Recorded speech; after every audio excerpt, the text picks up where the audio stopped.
I was trying to do an open approach to, especially if I'm starting on a new water, I'll always start that open, i.e. I won't commit myself to anything. I'll get there, travel light, fish off the barra, learning as I go. Flicking singles, setting little traps one night, not committing to a swim. If I don't see nothing in that swim, next morning I'll go to another swim. And it's that thing of like when you went to a new school as a kid, like the more you've done your walk to school, the shorter the walk got. You know, like anything, so I always find like with new lake, the more I get round it and the quicker I get round it and fish different areas, it suddenly starts pulling it all in. You know, and as you see fish and all that, you suddenly become, there's a lot of areas where you don't see a lot of activity, and that makes it even a bit, you know what I mean, it makes the lake a bit smaller. You end up just sort of working almost like a triangle of the lake with the three main areas where you see them. So, you know, then that is when I'll start concentrating my efforts into baiting area, maybe getting a hit off them, getting a few together. But, you know, the way I always approach my fishing open, you know, there's such a variation of waters as well, you know. Even take it a couple of years ago, one year I was fishing a great big reserve called Ferry Lagoon over in, in Cambridge there. That was 200 acres, and then at the same year I had a ticket for a little tiny farm pond down in Surrey that was, Sussex, that was not even an acre. You know, and the two extremes, and again, you know, you was fishing those totally different, but again, it goes back to like, you know, I like the variety of it as well. You know, some waters, you know, the bigger waters, you're fishing a totally different way to maybe a small water, you know, in terms of how you would approach areas you approach, but open-minded and looking at the bigger picture, trying to focus at the whole lake, you know, sitting as many places where you can look as much water, and not focusing in your swim, focusing on that far bank, because anything jumps in your swim, you'll see it. But if you focus 20 yards out, you won't see the ones 100 yards out. So I'll just try and, you know, bring the whole thing in smaller, you know, so you sort of get the hang of it more quicker. Again, in that process of, like when I start in the water, I'll be clocking what other people are doing to a certain extent. And always going against the grains always work better, i.e. if you're watching everyone sort of, you know, catapulting in boilies about the small thing, like small particle, small bait approach, probably you fare better. They're not seeing it as much. I.e. if everyone's spomming out particle, that 20mm boilie approach can be a real, you know, again, you know, I'll try and all weigh it up as you go. I'll never go on a set day to a set place with a set thing in mind. You know, I think that, you know, best thing you can do is, you know, take it, make it open-minded all the time. Another little thing as well with that is I try not to listen too much to what the locals have got to tell you when you get on, because, you know, you can almost, although it's great and they can be an absolute asset, you can learn, you know, you can learn so much, but you can almost get into a set pattern of mind, like no Carp Bay. That area never does them, that never does them. Sometimes when you get on a lake with a total open mind and don't know anything about it, you know, that swim where you think that most of the members never, oh, that's a waste of time there. Instead of having that seed in your brain that this area ain't the one sort of thing, they don't get in here, you can just go in there fishing, it'd be amazing, catch them. You know, I've done that to myself, you know, fish an area and caught one. Oh, bloody hell, no, that ain't done a fish that area for 3 years or something, but because you had an open mind and you were looking, you see one show, put a bait on it and you caught one there. So, you know, you've got to keep an open mind. That's my biggest bit of advice, I'd say. About time when I had a little look round, I reckon, have a quick scout. The trouble with these old longer waters, well, it's a long and thin, you can never see the whole thing at once. So it always pays to have that couple of trips a day round and, you know, stick your head in a few corners and that. You never know really. When these old winds get a bit more stale, they tend to back off or end up in another little corner, but you never know. Put your mind at rest anyway.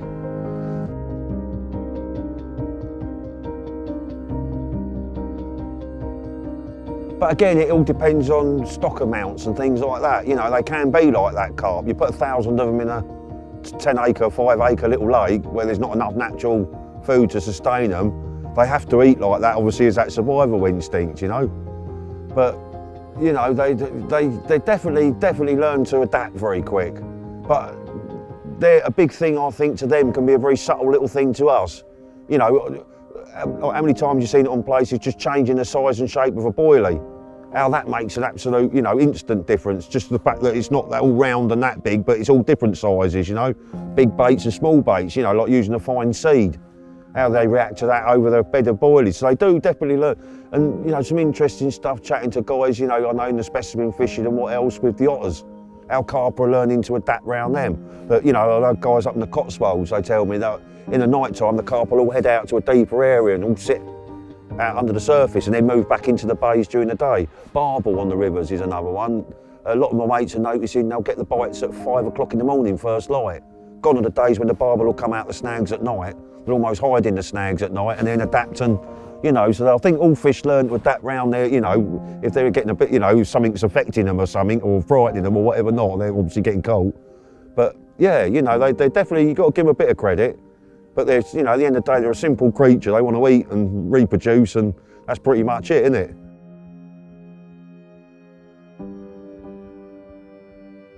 Right, just get these rebaited for after we get back. Little Emerald special on there. Good old trusty 360. Don't tangle, always resets. Good old faithful.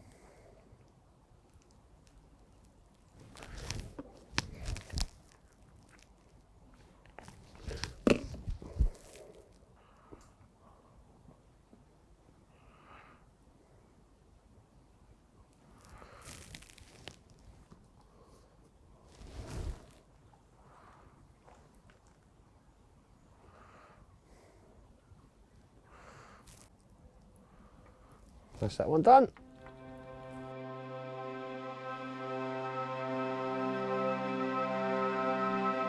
When there's a few of you guys fishing for one big carp on the lake, you've all got to appreciate that's going to have 1 or 2 captures this year, and there's 10 of you. So not everyone's going to get lucky with it. So, you know, if I'm sitting up at 2 o'clock, 3 o'clock in the morning, gleaning a little couple of bits of knowledge, i.e., you know, they've got in that corner and no one else saw them, that I'm going to keep under my hat. But once I caught a fish out of a lake, I'll tell you anything you want to know. You know, to me, you know, it's just, you got, and it goes the other way as well. You've got to, I try and, what's the word for it? I suppose I try and sort of appreciate some people's, their privacy and respect their privacy. Because it's, you know, people, there's a lot, you know, there's a lot goes into catching a carp, doesn't there? You know, on the harder lake or any lake. So you've got to sort of, you know, you've got to respect the people, got to keep bits under their hat. So yeah, secret sometimes, but once I caught a fish, I'll tell you anything you want to know about it. You know, you always help people out. Likewise, you know, they might have fished a lake I'd like to fish in a few years' time, and they might have a few little, you know, bits of information that would be gems. So yeah, yes and no. I'll sit on the wall with that one.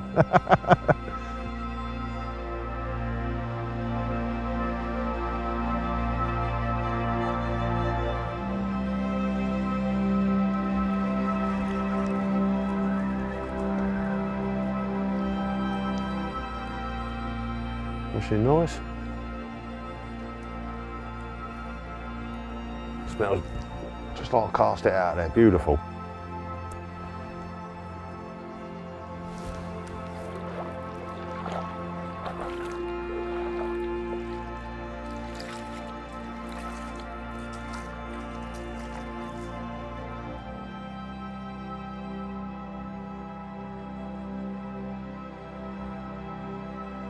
Probably been imperative in the success, I suppose, because I don't know when to give up. It's that, you know, tenacity bit of it, you know, and I suppose to, you know, to succeed in anything in life, you've got to probably keep trying and keep trying. You know, I suppose most people who, you know, try and, you know, reach a certain level at something, you've got to give up something else to do that. And so, yeah, you know, I suppose it's been a good trait in a way for fishing side of it, but probably not so good for the other sides of life. But you know, you know, that's sort of how it is, sort of thing. But yeah, that probably has helped, because you know, like again, I just won't stop until, you know, to me, it's not like if I'm going to catch it, it's when, you know, and that's it. I'll keep going until I bloody will catch it, you know, and that's just how I think, you know. That's it. I set my heart on it. That's all you can do. Roll your sleeves up and have a go.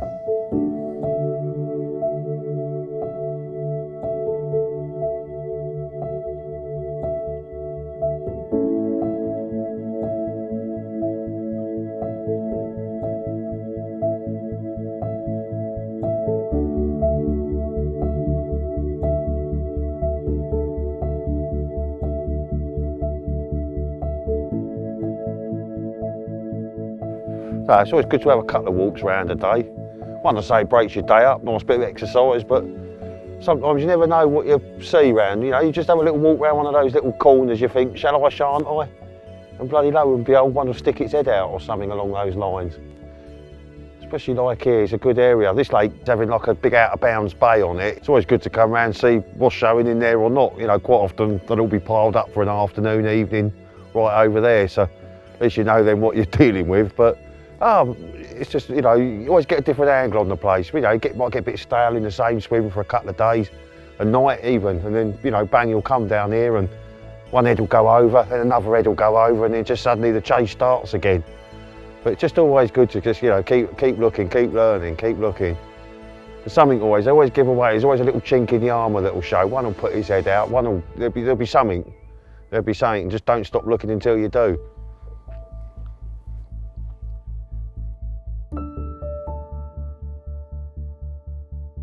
To me, it'd be just the desire to catch it, it's all I need.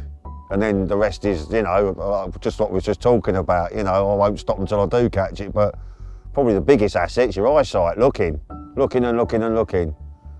You know, to succeed on catching a big fish, that is your biggest asset you got. We all know how to tie a decent rig with a sharp hook. So to me, we can all get hold of a real good bait. So to me now, pretty much, it's that where that fish is going to feed and when it's going to feed there. And they're the two elements that will capture that fish. So they're the two elements I'm just looking for all the time. Somewhere where that carp's going to turn up naturally and eat. That'd be, you know, that's half the battle to me, or 3/4 of the battle. You've just got to have a bit of, you know, a not decent rig there when he comes there. So that's, you know, to me, that's the most important element, that eyesight. Eyesight, your senses, your eyesight, your ears, you know, and your smell, you know, everything, all in the package, learning where they're going to eat. That's the biggest asset, definitely, learning that.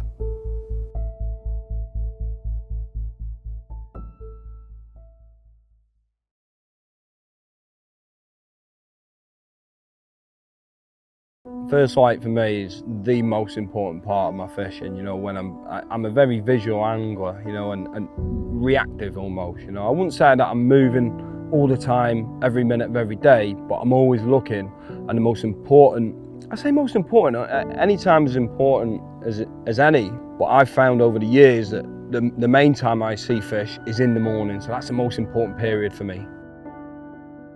You know, a lot of people say, got to be there, be awake at first light. You got to be up and awake before first light. For me, I travel a long way, you know, so I'll be forever setting alarms, you know, real early hours in the morning to get down to the pond for first light. Generally, I'll be setting off 12, 1 o'clock in the morning to get down to the pond for 3, 4 o'clock just to beat that first light. Obviously, that changes throughout the year, but it's massively important. Anyone who's not getting up at first light or before first light is totally missing a trick. You know, that is the fish's main feeding time. If they're going to be showing themselves, that's the time they're going to be doing it. You know, location's everything. You know, if you can locate where them fish are at that time of day, it's generally the feeding time, speaks for itself. That's where you need to be. As soon as that alarm goes off in the morning, I am all guns blazing. I'm literally like a kid at Christmas, like, because it's just like, I'm addicted to it. I'm proper like, oh, it even frustrates me going to sleep. You know, a lot of people say about, you know, they never really see me asleep. You know, it's very rare that anyone will see me asleep. You know, I'll be up late at night, I'll be up in the night, and I'll be up at first light, and they're thinking, when's he actually sleeping? And, you know, this isn't me blowing my own trumpet, I'm just saying it as it is. I get home and I'm absolutely knackered, you know, not all the time. Sometimes fishing can be quite easy, you know, you turn up, you locate them, you get it right, catch a few fish. But even then, I'm still up just listening for that possible chance of a move. Are the fish moving? I need to know. Are they still there? I need to know. You know, because that's the way I fish. If I go home, I go work for a rest. I know that sounds bad, but if I get home and I'm not knackered, I know I've probably not worked as hard as I probably could have. At the same time, you've got to remember to have a good night's sleep sometimes, you know, and I don't just mean that fishing. You know, generally my best night's sleep will be the night before. You know, I almost tell my mind that, you know, you've got a long, hard session coming in front of you. You know, no matter what, even if you think it might be an easy session coming, just plan for an hard one. And that first night's sleep before I'm going to fishing, you know, that's the most important sleep to me, because it could be a couple of days before I get another good sleep. You know, generally I'll be piecing in little naps here, little naps there, 2 hours here, 20 minutes there. You know, if I've found a stalking opportunity and I've got a rod in the edge, then I'm just gonna have a little nap. You know, the rod's fishing, you know, and sometimes that can actually pay off, you know, because if you're up and down the tree and looking and watching, you know, that can sometimes spook the fish, or you can get impatient for them fish to come back. So, I mean, generally, I like to get a good sleep when I can, but I don't know, like, it's a really hard one, really, you know, because I don't like to sleep, but at the same time, you really do need to think about charging up. One of the main things I say is about keeping hydrated. You know, when I'm working really hard, especially when it's sunny, you know, you've got to keep hydrated. I can think of many a time where I've almost burnt myself right into the ground by not drinking a lot of water. But obviously sleep's very important, but you know, sleep when you're dead, man. When I'm getting up at first light, I'm looking for absolutely everything. There's all sorts of signs going on out there. Everything is going on. The fish are so active at that time in the morning. By active, I mean they're going to be showing. There's hatches going to be going off if it's in the spring. The birds are going to be really active. You know, everything's there for you to see. You know, so the sort of shows that I'm going to be looking for, you know, fish just nutting out, fish clearing right out of the water, and sometimes they're not as blatant. You know, they can be really subtle, just little noses. Sometimes it can help to get real low to the water level. You know, almost lay next to your rods. I know that sounds a bit dodgy, but lay next to your rods, because then anything that slots out, you know, you're just going to see it. When it's flat calm, it's dead easy. You know, you can see the rings, see the splashes. But when it's got a little bit of chop on, if you're nice and low to the water level, just see them little nose pokes, little flick of a tail, all them sort of things. Any sign of anything is something to go on. You know, you're putting yourself in the right place of where the fish are. You know, you're almost getting one step ahead of them. That's the way I like to think. You know, if you turn up afternoon or evening, generally all the shows, everything, all the activity is gone by that time of day. So you've almost got to wait for the next morning for all that activity. So you've wasted probably a good 16, 18 hours. Whereas if you'd have turned up that little bit earlier, you're right on the tails. You know, you see where they are, and you can then start to put a plan into practice.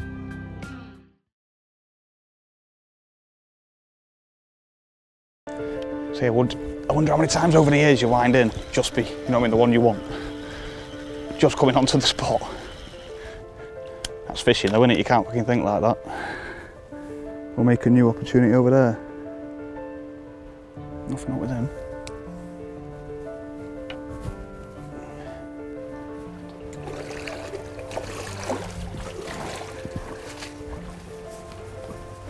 I'll be mobile in my fishing when I feel like I need to be mobile. Like I say, I mean, 3 nights a week on certain pits, you know, you're scratching the surface. Sometimes you feel like you need to be there 6, 7. The 4 you're away from it, your mind's constantly there, you know, so you have to, it's soon gone your trip, you know what I mean? You get your rods out Sunday night, sweet. Before you know it, you know, it's Wednesday morning, it's pack up.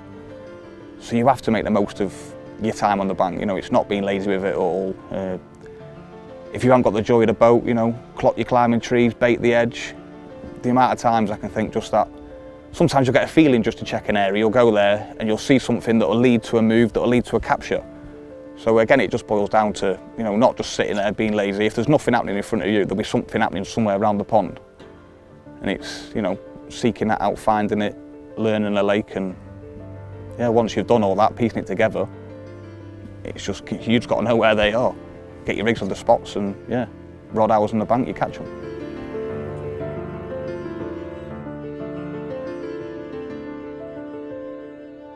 I've just drifted past the spot there. It's still, I mean, put a couple of handfuls of bait on it, but all that's still there untouched. The last sort of couple of weeks, I've been seeing these sort of sets of pads here. And sort of drifted in here as quiet as possible and no sign of them at all. I'd say it's been quite coloured as well every sort of visit in here, and I can see the bottom quite clearly, so yeah, sort of thoughts confirm that they may have done the off from here. Oh, you can see why they were spending a bit of time here. Certainly a bit of a safe haven. Like I say, put a little bit of bait on that spot and have a little look again next trip, see what's happening. But yeah, I think I've certainly spooked them from this area for now. Oh, saying that, 2 fish there, Barry. Definitely just seen 2 ghosts underneath them pads. I've got 3 nights a week to sort of play with, and you know, it's enough time to sort of create a chance, make a chance, fish hard enough, you know, you can do a lot of damage with that time, use wisely. I can be stubborn and sit on bait, you know, if needs be. I could sort of sit in a swim for 3 nights, as much as it does pay me, to be honest, you know what I mean? I couldn't sit there certainly for any longer than 3 nights. But yeah, as long as I'm on fish, I'm happy, you know what I mean? If I've had a bit of a result from an area, say on the first night, I generally, you know what I mean, I think you're daft not to sort of follow it through, see if it's a repeat process. Like this, quiet night, other bits going on around the lake, up, look, a little bit of bait, you know, you got to wax on what you see. And if it isn't bait, you know, it's visual. If you're seeing a bosher over there, think, right, nice new wind, show. Fish are obviously left this area, into this area. You know, you get some rods rocking out there and fishing again. But like I say, you've got to be, every night you've got to be getting your head down behind them rods thinking, if they turn up, they're having it. You know, you're either trying to second guess them or you're on them.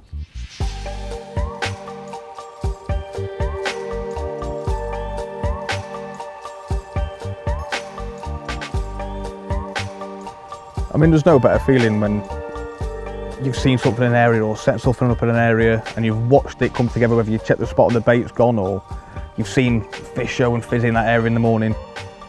There's nothing better when you're in there, trap set, you've got all them rods absolutely rocking, whether it be into the evening, the night time, you're if you flop out in that area. You know, the alarm can't come quick enough in the morning. You're up before it's like the kettle's on, brewing and watching it come light, you know, and you're just waiting. There's no better feeling when you're waiting for it to happen, you know. Sometimes it takes a while to sort of set them situations up, but when you get spots rocking, you know, and everything's right, hell of a feeling, sort of watching that sun come up thinking, any minute one of them's going to tick and swing. Yeah, you can't beat it.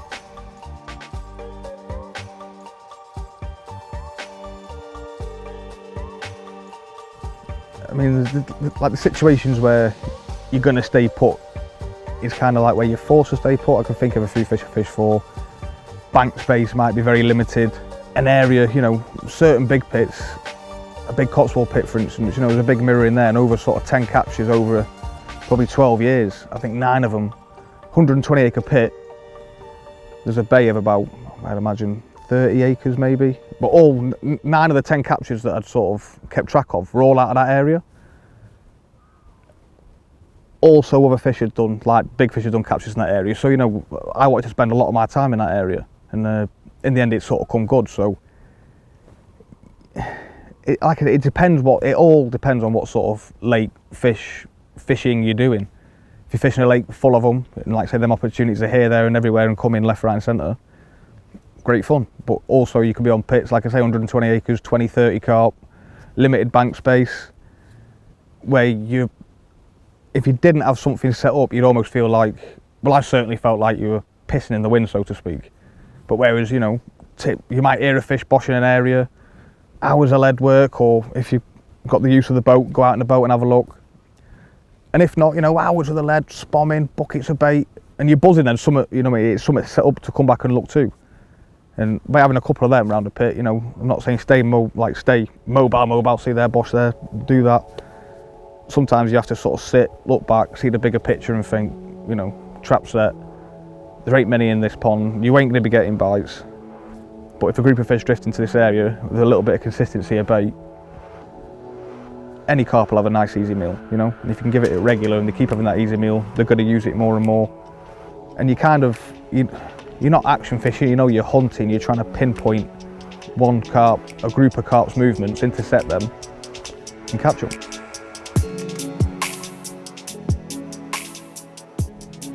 Although sort of keeping very visual and, you know, mobile, moving around on what you actually see, just make sure, you know, like today, if you weren't had the use of a boat there, I mean, we've moved around here, looked on the sort of app, you know, 18 mile an hour, up to 18 mile an hour, sort of west-south-westerlies. Them gusts, you know what I mean, they've been in excess of sort of 20, 25 mile an hour. It's been hard work out there in the boat today. But if you were fishing them spots, you know, let's just say 80, 90 yards, having to cast out onto small areas, there's quite a bit of drifting weed down there. Again, I've got the joy of the boat where I can sort of sink the tip and try and get the braid down relatively low and trap it between weed to stop it sort of catching on that drifting stuff. I mean, later in the year when it all starts coming, it's going to be an absolute nightmare. But I say it's bearing them sort of things in mind. There's been many times I can think, seeing the thing, you know what I mean, like seeing something to move to, clattered around there, change of conditions, you know, you've all got your trap set, wind spun round, off down the other end. And it's really time sort of spent fishing them pits when you get to learn them fishing routines. No doubt, you know, there's not a pit in the country where a carp won't respond to a sort of, if you've had a stale wind for a time, if it spins around, pressure drop, blasting, they're going to respond to it. It might be for a short period of time, but especially them big pits with a big sort of expensive water, you know, it's turning some water, it's churning it up, everything in the waters, that back swell, it's, you know, it's attracting fish. So again, it's all a visual, but making sure you're one step ahead of it, as in being very, you know what I mean, on the phones now it's as simple as on it and you're up to date, you can get the next week's sort of weather. So 12 hours in front, you know, you're always looking. It's about making the most out of your time. You know, it's, like I say, some people are very limited of time, some might have all week to sit there. But it's not being stale with your actions.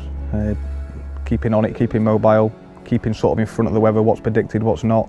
Prepping areas, you know, if you get there on a Sunday, bit of bait there, bit of bait there. If it's just margins, whatever it be, you know. No one wants to sit there for 24 solid hours sort of behind your rods. There'll be a lull time. Middle of the day, like, you know, I tend to wind at about 11ish. Have a mooch round, a boat round, whatever it be. I mean, certain days, you know, when you're on them, you get them moody days. You know when it's time to wind in, or, you know, if you've seen a bit activity in front, you're obviously going to sit on them. But just being prepared for what you might be moving to.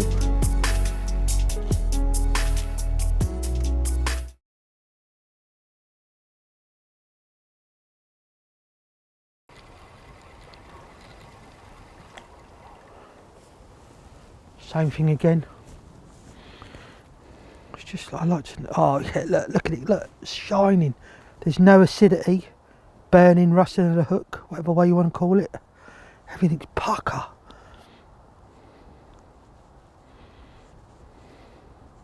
God, let's get hold of that one. Well, she's off.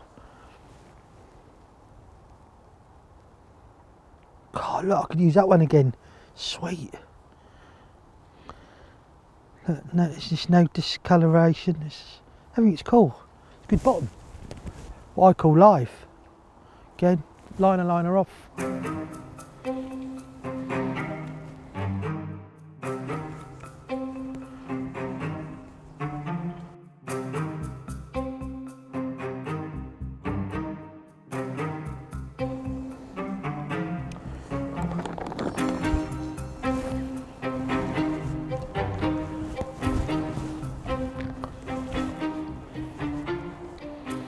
While I'm chewing them up, I'm using less bait, but I'm making less bait, more bait.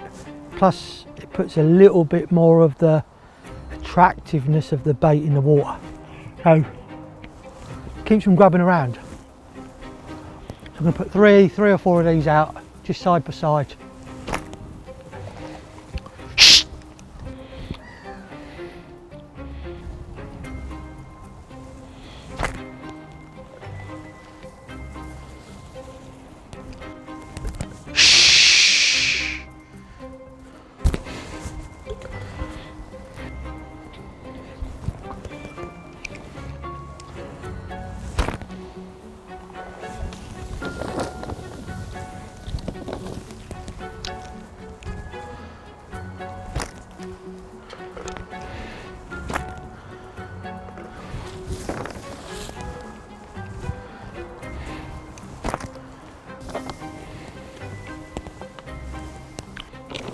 Just take some baits with me. I've got a couple of areas I do trickle a little bit in, so I like to take some with me.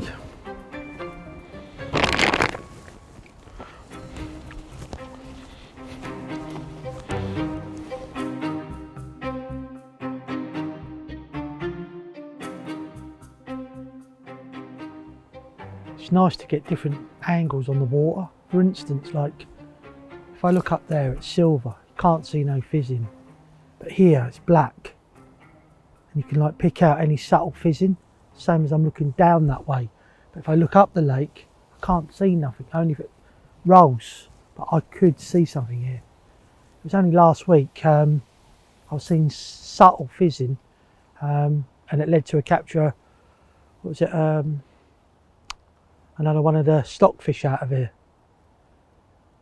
But here they were showing last night, just out here. This was the other area. And look, the wind's dropping off now slightly, and I can see further out. What you've got to remember, I would be doing this so much faster and quicker. It's because I'm being followed by a camera.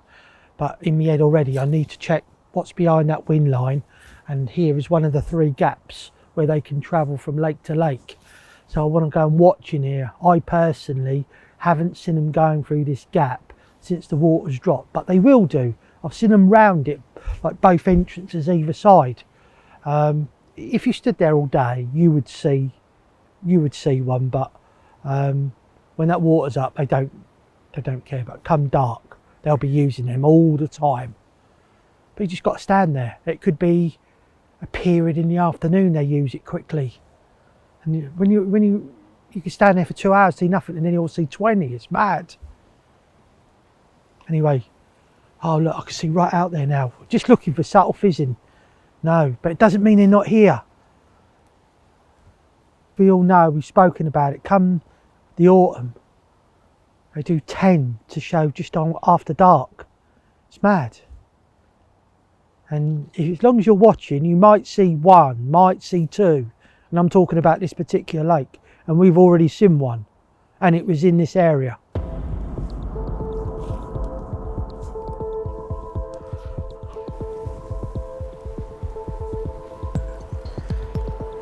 Not yet. It's a couple of spots. Can you imagine seeing a 50-pound common swimming through here?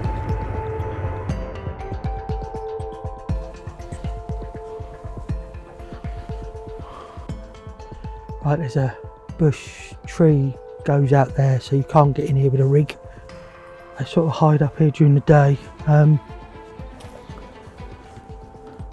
they just sit in here. This is like one of their homes here. There's two main ones on here, on Lake 5, 6 they like to get in.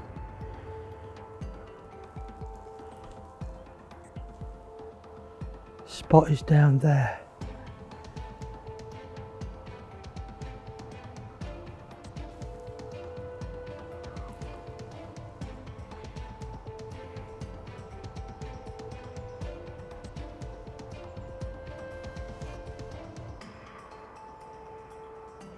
I've already sort of felt in myself that I don't think they're here. I don't know, just don't think they're here.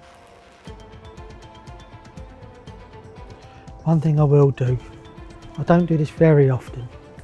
I normally do this when they're actually here, and I'm going to fish a few swims away from the area. Let's just give them a taste. So all I'm doing is crushing a few 20 mils up and put it on the spot. There's not kilos and kilos going to go on that spot. It's just something for them to smell, taste and eat, look at. And when they come out, they've been sort of like, they're keyed into it a bit. Don't really like baiting snags. Definitely like heavily.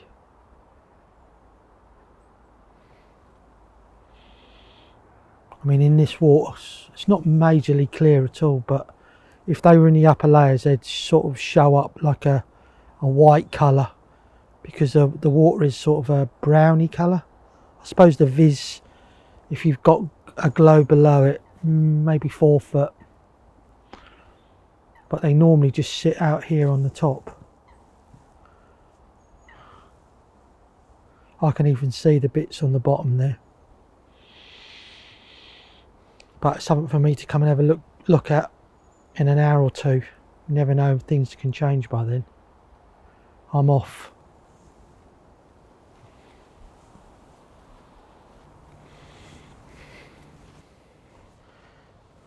During the day, they sort of, well, they can end up here. It might not be sort of sunny, it's bright and it's calm. They just come and lay up here. The other day, well no, it wasn't the other day, it was last week. Last week I'd done this and they were fizzing on it within 3 minutes. Just there. Just a couple of handfuls of crumb, bits. That's the other home, that bush there. Comes right out, deep water, straight off, like 12, 13 foot. That's where I caught the other fish casting across, sort of, I don't know, near, just to the left of that coop where it's like bit of dark water where it's in the ripple. But they come right up in here. Can't fish from here, of course, but you can from over there. I'm watching that coot because just watching how he behaves. The other day, well, I keep saying the other day, but last week they give the game away. Didn't see no carp, but that evening 2 coots went absolutely schizos over there, and I was fishing the swim to that bush. So that told me, even though I didn't see any, it told me that they were there. They can be a hindrance at times, but they can be a help. So I'd rather have them about. I don't like them picking baits up though, to be fair. The good thing about fishing the Woolpack, you know, if you've got the full ticket, you've got 3 lakes to play with, so you can never get bored, and you can always find something. And it's sort of, for someone who's always on the move like me, it's flipping ideal, and you can keep areas baited and just keep an eye. I'm going to go to Lake 8 in a minute, and there's a viewing area. I have been stalking a few from there, and you never know, it's like the visibility's been really good in there, 10-12 foot, and it's they're safe, they're home where they like to go and sort of lay up. We might get lucky and actually see some swimming around. Right, I don't know, just I'm staying here. I'm staying on these lakes.